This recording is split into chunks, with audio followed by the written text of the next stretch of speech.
আমরা কিন্তু নির্দেশনা দিয়েছি যে বর্ডার এলাকায় কোনোভাবে যাতে এবার গবাদি পশু ওই পার থেকে না আসতে পারে সেই ব্যাপারে সর্বোচ্চ পদক্ষেপ আমরা নিয়েছি।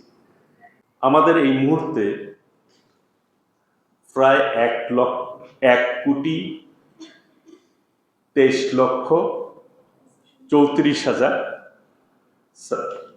প্রায় আমাদের গবাদি পশু মজুত রয়েছে।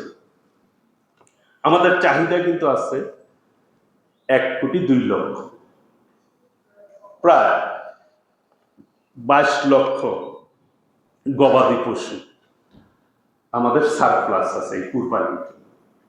সেজন্য আমরা বলেছি বাইরের পার্শ্ববর্তী দেশ থেকে আপনারা জানেন যে অনেক গবাদি পশু আসে, গরু আসে, সেটি কিন্তু এই মুহূর্তে আমাদের প্রয়োজন নেই। আমি আরেকটি কথা বলতে চাই, যেহেতু এখানে সবচেয়ে সচেতন মানুষ এখানে সমাজে, এই দেশের ঢাকা বিশ্ববিদ্যালয়, প্রাচ্যের অক্সফোর্ড, এইখানে যারা উপস্থিত হয়েছেন প্রত্যেকেই সচেতন, বিবেকবান। আপনাদের বিবেকের কাছেই প্রশ্ন রাখতে চাই এবং যারা শুনছেন, যারা শুনবেন তাদের কাছে প্রশ্ন রাখতে চাই। এই যে গবাদি পশু আমরা কুরবানি দেই কি আল্লাহকে রাজি খুশি করার জন্য এবং হালাল ভাবে সেটা করে থাকি। এই যে চোরাই পথে যে কুরবানি গরু আসতেছে, এটা অবৈধ বলবো আমরা।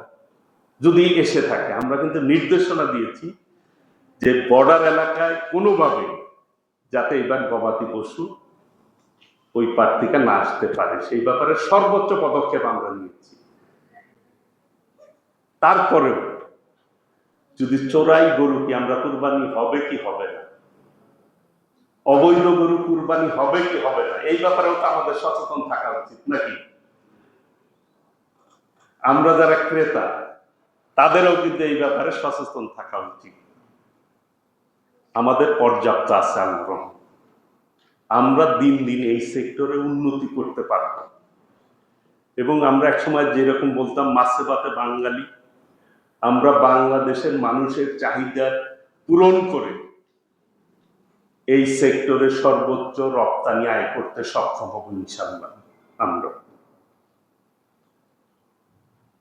এবং আমাদের এইখানের মাছ, মিষ্টি পানির মাছ অন্য যে কোনো দেশের চাইতে কিন্তু ভালো মাছ, সুস্বাদু মাছ।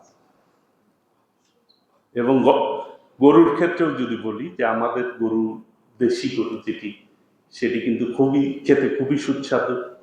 এটাও কিন্তু আমরা রপ্তানি করতে যাচ্ছি, কারণ আমাদের দিন দিন এই সেক্টরে আমরা উন্নতির দিকে যাচ্ছি। আমরা যত এই দিকে কাজ করব তত, এবং আমরা যত সচেতন থাকব এই সেক্টর তত বেশি আমরা আগাতে সক্ষম হব।